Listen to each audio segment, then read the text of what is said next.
Live from the Avenue Bar in Madison, Wisconsin, it's WisEye Fish Fry, a show about policy, punditry, and politics, set in the state's favorite hangout for the movers and shakers in the political scene. So come on in, I'll get you a cozy booth, and I highly recommend the cod sandwich. Enjoy the show.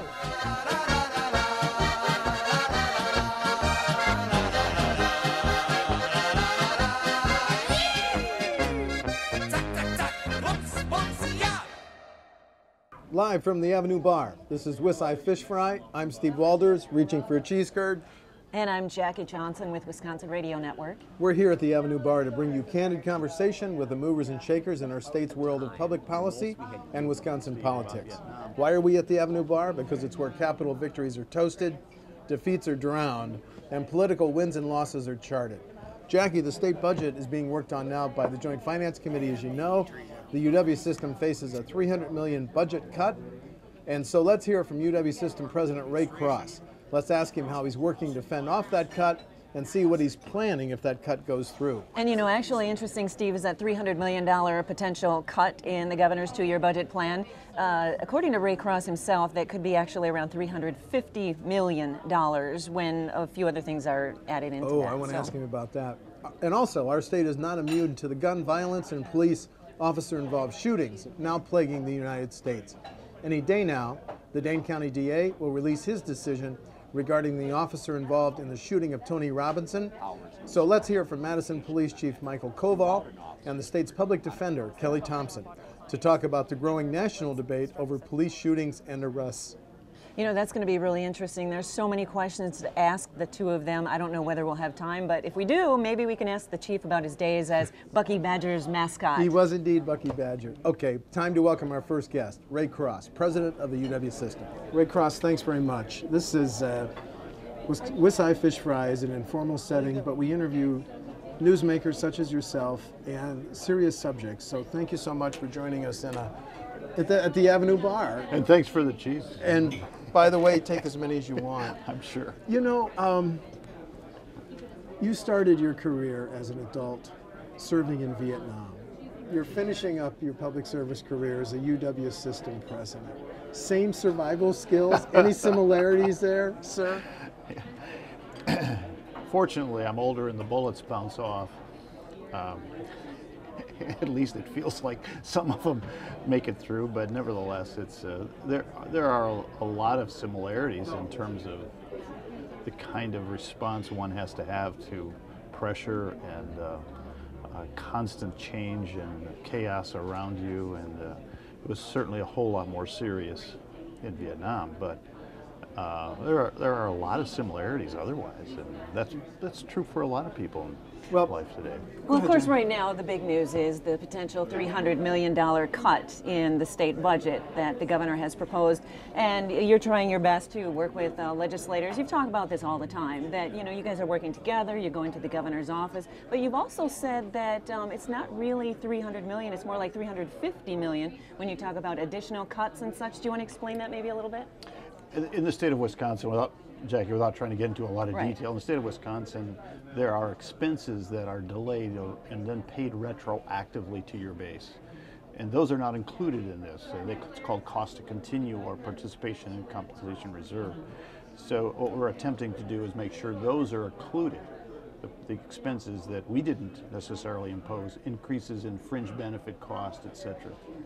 And in addition to that, there are $14 million in individual, there is $14 million in individual projects that are identified, that have been removed, that we're going to have to fund for the most part, not all of them, but most of them.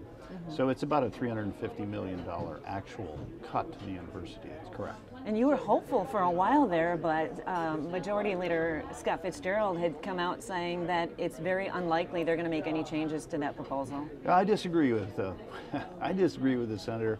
I think there will be. I think there will be changes. In some ways, at this point, everybody's trying to tamp down expectations because there are so many parties seeking funds from the additional revenue estimates. So we don't really know where it is. There's a lot of work that needs to be done yet. The university will probably not be, our portion of the budget bill will not be taken up until near the end of May. So we have some time. Well, do you think, update us, the governor announced his budget on February 3rd. There's just been, you've been in the middle of this debate. Do you consider the authority dead and not likely to pass, Ray, because you have Co-Chairman Nygren and Mr. Representative Knutson saying it's a non-starter? So are you willing to concede that's probably not going to be part of the budget, sir? No, I think the authority, I think the authority's a long shot, don't get me wrong, in part because it's misunderstood and it's been conflated with a lot of other things that are associated with it in the governor's budget. Nevertheless, at the core of this are those 5 groupings of flexibilities that are important to the university, and that's the essence of the authority. Those are flexibilities that we've been seeking for 40 years. Flexibilities that all but 4 states in the United States have, 4 universities and 4 state higher education systems in the United States have. Wisconsin is one of 4 of the most regulated higher education systems in the country, and that costs Wisconsin taxpayers money, and students and their families. Can we do that more efficiently? That's what we're really after, Steve. Well, are you saying then if you get some of the flexibilities, it'll still be a victory? Because I agree with Jackie. When the governor last week said any additional money will go to fund K-12, that pretty much says it won't go to soften or lower the $300 million cut. Isn't that that's my interpretation of what the governor said. Is that also yours? No. No? It seems as though I've been answering a lot of questions with yes and no answers recently. I think there's more to it than that, and I think that there are still a lot of answers to resolve, a lot of questions to resolve, including, it's not just new money. How might money be shifted? How might it be moved around? So I think that there will be money there, and I think that we will secure some of that, but we also have to do it in a way that's responsible and reasonable. I don't know what it'll be yet, and I don't know what the revenue projections will be. We won't know till, what, 4th or 5th of May, probably. Yes, right. You know, you had said, we have more questions, but you had said that you've been answering a lot of questions with just yes or no, so you know where I'm going with this. You already addressed it at the Board of Regents meeting in Waukesha, but an English professor had asked you if you couldn't, get what you need out of the budget, that you would resign, and you just said yes, but of course you later clarified it. Do you want to, elaborate on that a little bit? Yeah. Well, you would like for me to do that, huh, Jack? Yes, I really do believe that the legislature wants to work with us, and my answer was more a reflection of the confidence I have in the conversations we're having with legislators. I'm fully committed to retaining tenure, to retaining shared governance. We will have those in some form. Either it'll be in state statutes or it'll be in board policy. We'll do that. Do I believe there needs to be some changes in those? Yes, I do. But most faculty do as well. So how do we improve those and make them more useful for all parties? I think that's fair. On the budget side, legislators have been telling me from the beginning, we're sympathetic to your issue. We will try to find ways to help you. At some point, we have to put some confidence in them and say, thank you. We will work with you to try to achieve that. And you're in it for the long haul. You're not going anywhere. You're not taking your ball home. You're staying with us. Do you expect to be president in 6 months? Yes, I do. I wouldn't guarantee that, though. 6.1, I might not make that, Steve. Okay, so. I understand. Well, it's just that you're in the center of this. Senator Nass is not happy with any of this, and you have some faculty members. Can I ask, what toll is this taking on you, being at the center of this huge debate? 26 campuses, $6 billion budget. Talk to me about the last couple months, sir. Well, I have to keep talking to myself. I have to remind myself that there are all kinds. In fact, it actually parallels your first question, Steve, about Vietnam. You have to keep your wits about you and your head screwed on straight and not overreact to some of these things. I appreciate and consider Senator Nass a good friend. I do. We differ on a number of things, but we also agree on some things. So he asks fair questions and honest perspective from the public's viewpoint, and I think that's what we want our legislators to do. and he expects some answers. He and I differ over how best to achieve his concerns regarding the growth in tuition. I think there are other ways to provide that. On the other hand, I also understand that faculty expect us to lead this institution and defend it against all kinds of different charges that are spurious or inappropriate.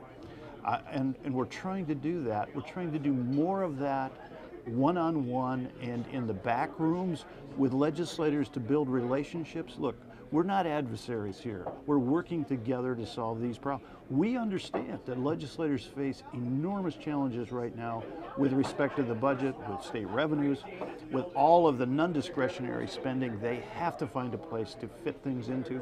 How do we work with them to solve the state's problems? And I think that's really important. And it's not easy in an era where partisan politics tends to be the norm. How do you bridge that? And how do you help establish credibility and work together to solve those problems? Not going to be easy. Is there any upside to this controversy when Chancellor Blank says that already some very qualified people are not taking jobs on the UW-Madison?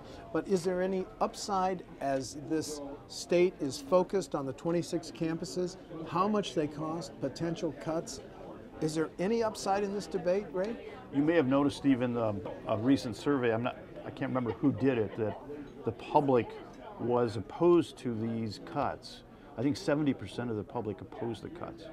That's really encouraging to me, and the reason it is because there is a devaluing of higher education across the country. The public is seeing less and less value in higher education, and I find that very troubling because it is one of the primary drivers to help us solve our problems.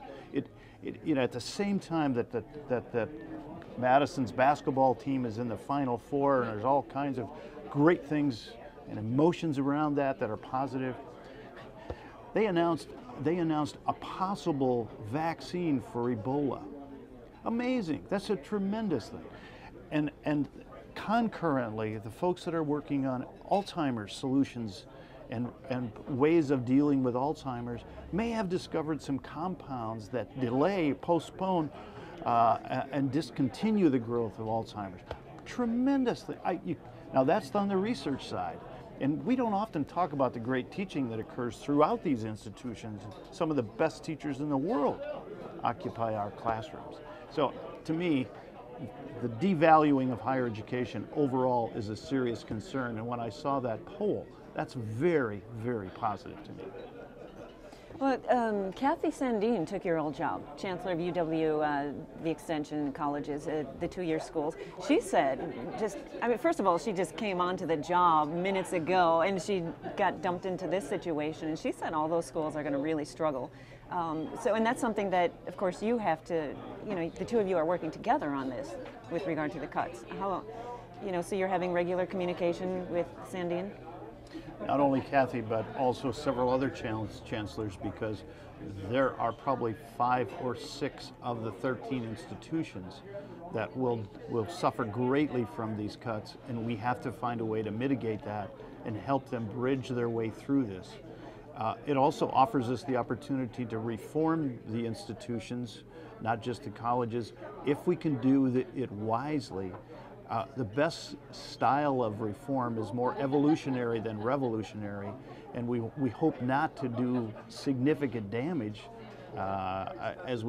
because of our need to do it in a hurry as we go through this. We need to do that. And Kathy's been working on that aggressively, looking at options of consolidating, sharing, finding ways to do what she does with fewer resources. Just yesterday, Representatives Quinn and Brooks said we're going to ask the Joint Finance Committee to exempt the two-year campuses and the extension from the budget cuts. Would that be a wise move, Ray, or no?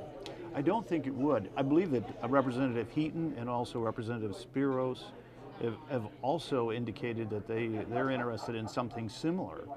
And I think as legislators respond to what they perceive to be a very effective tool for access and affordability for students, I appreciate that. However, I don't believe that's the right solution, because what you do then is you simply open up other campuses.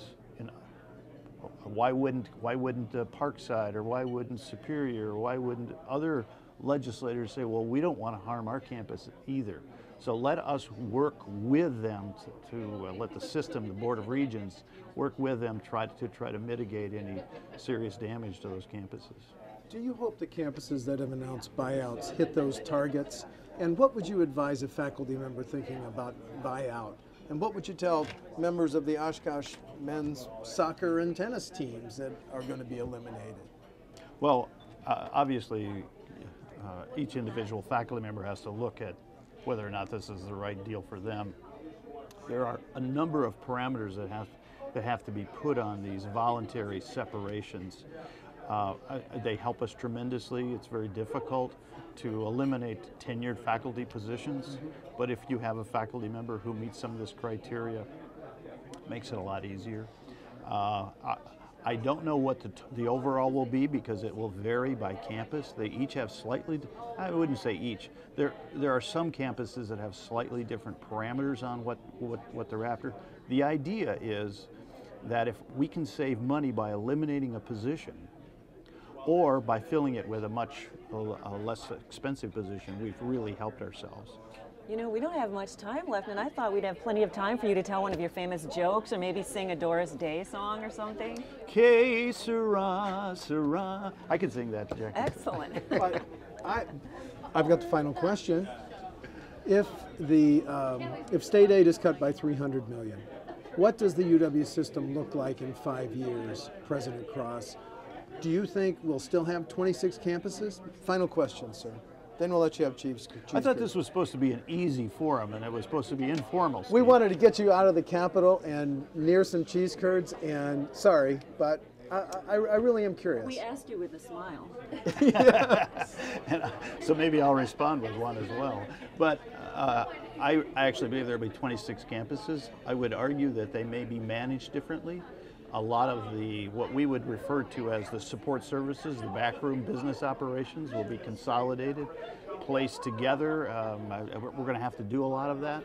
We're going to have to map those processes and make sure that they're re-engineered and streamlined. We were going to do that anyway. The budget just accelerates that and puts a lot more pressure on the process. In addition to that, there's going to be much more collaboration between programs, academic programs. I think the physical presence will be there. How it's managed and operated will be different. Okay. Well, do you want to close with a final verse of Que Sera, Sera? Whatever will be, will be. The future's not ours to see. Why'd you ask me that question, Steve? Thank you. May is going to be a critical month for the UW system that you care passionately about. You're a champion of it. So I want to thank you for taking the time to come to WisEye Fish Fry, and please take a cheese curd, and thanks again for coming. Thank you, Steve. Thanks, Jackie. Thank Our you. pleasure. We'll see you Thank again you. soon, maybe. Thank you. I want to thank Madison Police Chief Mike Koval and State Public Defender Kelli Thompson for joining us at WisEye Fish Fry. You know, this is a pretty informal place, but we're trying to discuss some serious subjects. So I really, thanks very much for Before we making get time. too serious, can I say two Oh, things? sure. Well, number one, I wanted to say congratulations. It's your 1-year anniversary on the job. I thought you were going to go with condolences, Chief. It's been a long 10 years, and it's been, no, thank you very much. 1 year. Also, I wanted to say I came prepared. Oh, Because you guys are being fed the wrong rhetoric. You guys you have a reputation of. Well, you know, when you're around these cops who like monosyllabic grunts, you try to do a little enhancement with polysyllabic sentence structure. Is it and working? Look at the disrespect that you get. Seriously. Okay, Is it working? Is it somebody helping? has definitely given you insider trading, so we're going to have to do an investigation. Okay, well, can we move on? Yes, please. All right. I really do want to ask this question. In the wake of what is now showing up in incidents in Baltimore, North Charleston, South Carolina, Cleveland, New York City, Tulsa with the reserve deputy, What's your reactions as professionals in the law enforcement and criminal justice to some of these national incidents? Do you want to go first, Chief? Well, that's fine. I think that above and beyond the role we play as practitioners, I think that the sensibilities of the human condition are always offended when we see that sort of shocking misconduct that's occurring or excessiveness on the part of the police. The police should be an institution that we all come to trust because they are sort of the stewards of the community. And when we see the police behaving badly and seemingly without the sort of accountability one would hope that you would see from the police department, or if there's a lot of denial or excuse making, that becomes problematic for the entire profession, because there is no doubt that the national narrative has a trickle-down effect for us at a local level as well. Kelli, you've been representing, as a public defender, you have a long career as a public defender. You must have a different reaction when you see some of these graphic footage. It's interesting. You know, I think everybody's first feeling is just the tragedy. You see the raw emotion that we're seeing across the nation from the families and from friends, from the community, is obviously something that is just heart-wrenching, because I think it's hard. It doesn't matter if you're a professional, community member, any position that you have, your first thought is your own family and your own community. And to watch these playing out, it's devastating. I think it's devastating for everyone. As a public defender, my feeling is, and my thoughts go to, you have the very public image of all of this, and obviously communication is so important, information is so important, but doing it in the most professional and productive way possible, because these cases, things will happen after the fact, and we want to make sure the facts get out. So you have to give people an opportunity to have that emotion, have those feelings, and then we have to make sure that we have the investigation, because most of the time it's my clients in front of the media, and having those cases played out in the media are so difficult, because once those images are out there, it's very hard to take that back. So my hope is that a thorough investigation goes on, and that the right information gets out to everyone, because I think that's the only way that our criminal justice system continues to be credible, and that people feel that it's a credible institution. And speaking of a thorough investigation, Wisconsin is the first state in the nation to have an outside investigative agency invest police shootings. Thoughts on that? We're kind of, I don't want to say an innovator, but the first state in the nation to do this. I think Wisconsin's an innovator for many reasons, and I think we saw an issue, and obviously this is not something that I'm involved in. I wouldn't have any information outside of what the public would have in the newspaper, but I think it's important. I think especially the law enforcement community, stepping up and saying, okay, we're okay with having an outside investigation go on, because we want to make sure that people have confidence in what we do. We want people to have confidence in the criminal justice system and have confidence in that investigation. That takes time, and I think that's where we see frustration sometimes with people. But I think it's important that Wisconsin has taken those steps to try and rectify an issue, and I think Wisconsin's known for that. And Chief, your thoughts on the same question? Well, I think it's important because today, now more than ever, the two things that I hear most often from constituents is that we want transparency and we want accountability. And I think to the extent that it's literally being farmed out to a third party to investigate it, and I have probably the same wealth of knowledge that anybody reading the local papers has, it has been that sacrosanct in terms of their confidentiality and circumspect attention to the details of what has to be turned over to the DA's office. Knowing that, I think, means everything to the public perceptions of what can be trusted as the process moves forward. Is it too much to call these excesses? Chief, let me ask you, some of these incidences in the Baltimore, the North Charleston, the Cleveland, New York City, would you consider those outliers and not excesses? Because my question is, do we need national training standards so that officers like yours, who are very highly trained, have the same response skills in some of these instantaneous shoot or no shoot situations as in North Charleston, South Carolina? Yeah, the purpose of certifying police officers state by state is to reflect those needs. to the point of whether there be a uniformity in those national standards, that's interesting because sometimes when you do a national campaign, you sort of dumb it down to the lowest common denominator rather than elevate everybody's game. So I want to be respectful of that. But the other thing is that as difficult as this is to grasp, just so that we're clear, the use of deadly force by cops towards citizens is in and of itself the anomaly. Nationally, well over 96% of the contacts between police and citizens are dealt with in two mechanisms: presence and professional communication. Then you go into the next 3 to 4%, which is sort of the tasers, the pepper mace, the putting up your dukes, a baton even. So we're talking nationally of about like less than 1%. I thought I saw it was 0.55 of 1%. But they're scandalous, they're very, very in your face. I don't mean to put a soft spin on it. We have to be accountable for those incidences because those can't be anything more than an outlier. In order to do that, we do have to do more sophisticated training. And we have to do training that involves moving away from deadly force altogether. Tactical disengagement, movement, looking for cover, creating distance, and exploring other non-lethal or less lethal mechanisms are really important. The smart guns being one of them. Those guns that are currently out there that have a computer chip in them, if I draw that gun, it'll fire from my hand, but if a suspect tries to disarm me and shoot me with my own gun, the gun won't fire. But we need to have, as consumers, more accountability from the manufacturing industry to make that the new benchmark.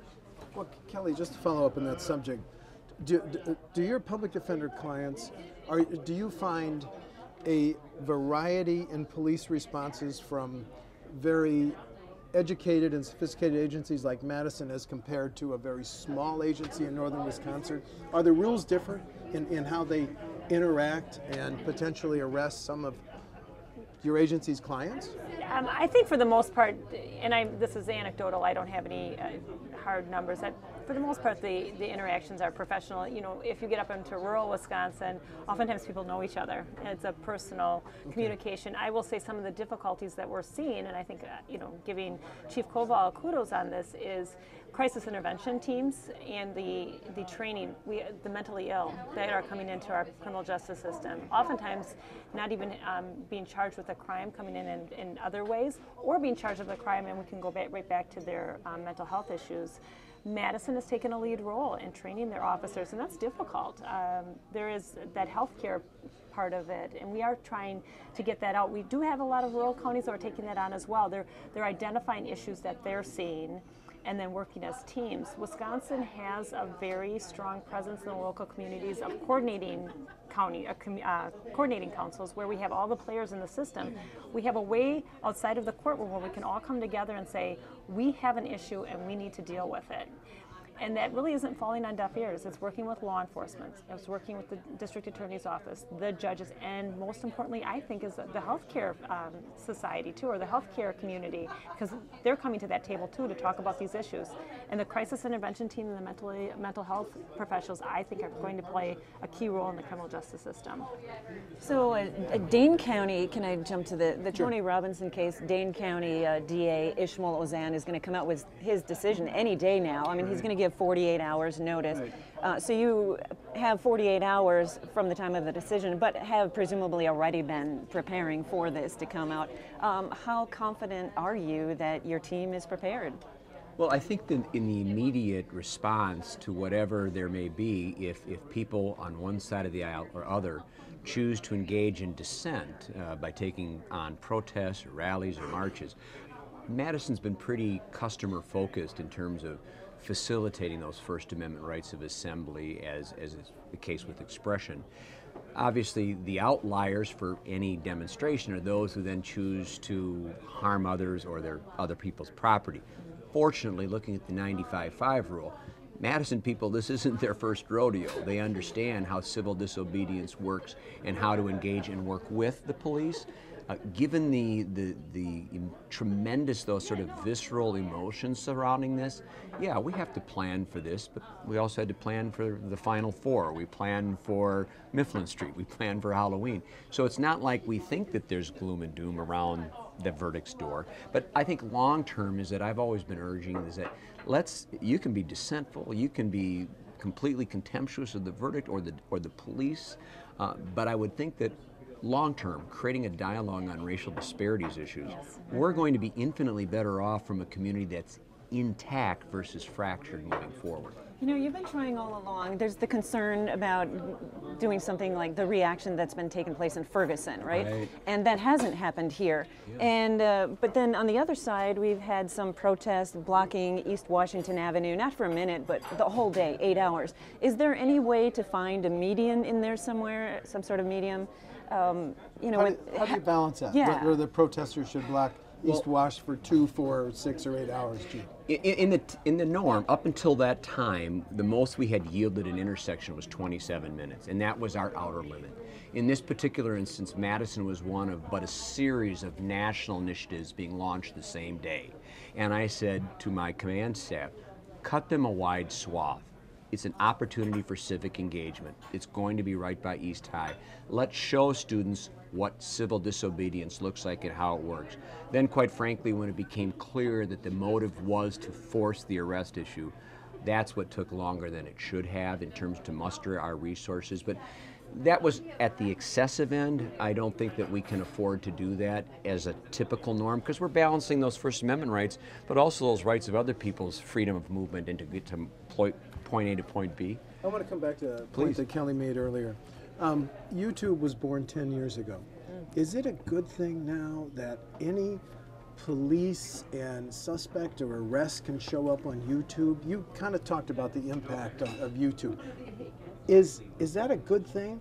I think, like anything, it has some very positive parts and some negative parts. We are seeing things, you know, people's rights being protected or not protected on those YouTube videos, making sure that we are following appropriate measures. The one thing, like any social media, we have to make sure that it's the full picture, and that oftentimes doesn't happen. You know, when does that video start? What happened prior to that video? What happened after that video? We have seen it as of late with the police shootings, but taking that a step back, usually it's my clients for the most part, and making sure that if it's telling part of a story, that people recognize it's telling part of a story. And then obviously my expertise isn't with angles and what's in and out of those videos. That would be maybe more in law enforcement. But we have to, I think the fact that we have police cameras nowadays on the cars and people are watching those, we're seeing some benefit to that. What about body cams? Well, that's what, of course, the City of Madison is going to be doing an exhaustive 360-degree study on this summer. My sense is that that study will be a little tilted in light of the events of March 6th now, because people are so, you know, morally affronted by that. If there had only been a body-worn camera, this whole thing would have been more transparent. And I get that. I understand that the cameras have their mechanism, but let's be clear, just because you're getting full transparency does not necessarily become the functional equivalent of full accountability. How many of us amongst the millions have seen the young man who was choked in New York on YouTube? Mm-hmm. And high transparency, but to those constituents living in that neighborhood to date, absolutely no accountability. Mm-hmm. So the two are not the same, and also Madison being Camelot, I worry sometimes that we understand that once we open that genie's bottle, the privacy issues can run amok. I have a question about race. Yeah. Why does it appear recently that only African Americans are shot by white officers? Now that's a gross generalization, but so maybe my larger question is the dimension of the umbrella of race over some of these incidents. Kelli, you want to talk about that? Sure, I think I think that's one issue in a multitude of issues. I think we are seeing the topic of disproportionate minority confinement that is being discussed in the media more often. We right here in Madison, we have the Race to Equity report and some of the racial gaps that we have in education and our workforce in the criminal justice system. So I think people are more aware. We have a community in Madison, to its credit, outside of the criminal justice system, in the community where people are taking these issues on, which is very important. I think there's this frustration there's this emotion, and I think people on the other side are saying, but now we need to problem solve. We have these issues. We know we have these issues. We have a study. We are all coming to that table, but we're beyond the blame game. We need to start finding solutions. We need to learn how to keep our kids out of the criminal justice system. We need to learn how to keep our kids in school. We need to make sure there are good employment opportunities for our kids, no matter what the color of their skin. And those are tough conversations, because people tend to want to go to their corners and be defensive, and we can't do that anymore. And I think these shootings, that's just one more layer of what people are seeing, this rise of just utter emotion and kind of a helplessness. And I think we're going to see that on the other side of people saying, okay, we're not helpless. Now we need to figure out how to work on this together. And I think Madison's already started. The community leaders that have come out, I think, with Chief Koval, and now some of the groups that are coming out to say what we should be doing to take this next step, that's significant. I think that will continue to just put Madison and Wisconsin as a leader in this discussion. Chief, on the racial part of this debate? Well, in terms of as sad as a commentary it is with the death of Tony Robinson, I did sort of look through the departments, our unique history where officer-involved shootings. And aside from a mentally ill man last year who was African-American in April, right after the new law went into effect, who ended up stabbing 3 people, killing 2 of them before he assaulted our officers and we took his life, we do not have this chronicled history of shooting African-American men. That's the anomaly for the history of this department. Now, having said that, I don't mean to mitigate anything here. Having said that, though, clearly all of the footage we're seeing on the national narrative has been African men, black men, typically many of them unarmed. So this thing has taken on a life of its own, and I also think that many people have used this case, our case, as sort of the proverbial tipping point now with all the racial disparities we've seen economically, with the educational issues that have been unabated. So I think this has just sort of been the last gasp of we're desperate, we need institutional change, and the police are the most conspicuous as government in this very violent action. So I think that's why this has created a heightened issue of race. Okay, we're almost out of time. Can I ask the last question? You can. I thought we were already out of time, actually. When somebody sees a TV footage, a news show, a news segment, a news clip, and it goes back to the standard of white officers and a black victim, what should they think in terms about what should be their reaction? Should they more information? What larger debate should it trigger in someone watching that news story? Kelli, your thoughts? My first thought after, again, when we talked about that emotion, is that could be my client. Yep. And mine is for everyone to take a deep breath and let the process. We have to have good communication. We have to have good leadership. We have to have accountability and transparency, as Chief Koval said. But we need to let the process happen. That's why we have the laws that we have. We have the investigative tools that we have. We have the prosecutor's office. We have a strong public defense system. That's so important. And people want information, but we have to do it correctly. We have to do it right, because once the misinformation's out there, it's so hard to take that back. And usually it's my clients that are at the end of that with that misinformation.